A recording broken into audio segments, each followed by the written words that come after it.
So that growing up in South Africa was privileged because I lived on the back of my parents' wealth and on the back of the black man's hard work,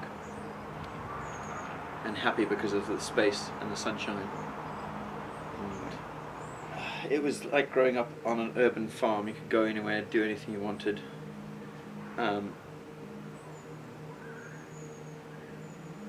Going out to game farms and the Kruger Park and nature reserves, seeing elephants and leopards and lions. Those are probably my fondest memories, being surrounded by a herd of elephants in a car that wouldn't be quiet because the radiator nearly blew up.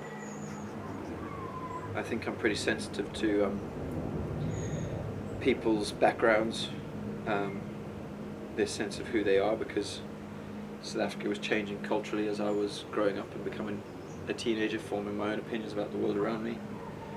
I was lucky enough to have a brilliant education from a very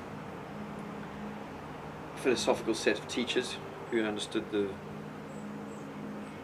borders of acceptance and the need to invite an open mind.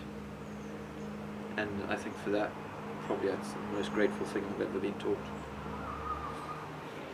I fell in love with a Canadian girl, and when I got there, it's fantastic to see 4 incredible seasons throughout the year, and the severity of the weather didn't stop anybody enjoying an outdoor life.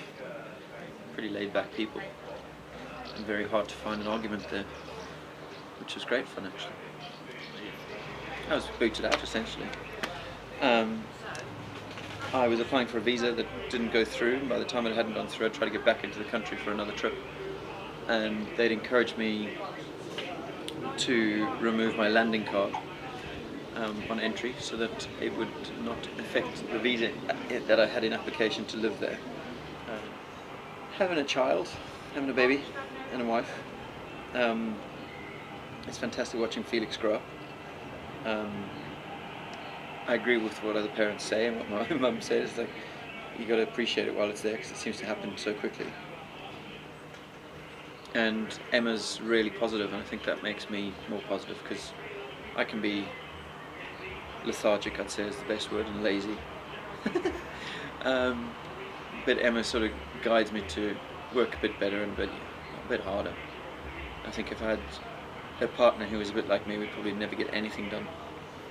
But yeah, Emma sort of, I don't know, maybe provides some ambition, because that's something I've always lacked really. I've never really wanted the flash car or the hot shoes, or, you know, I've always wanted experiences as opposed to things.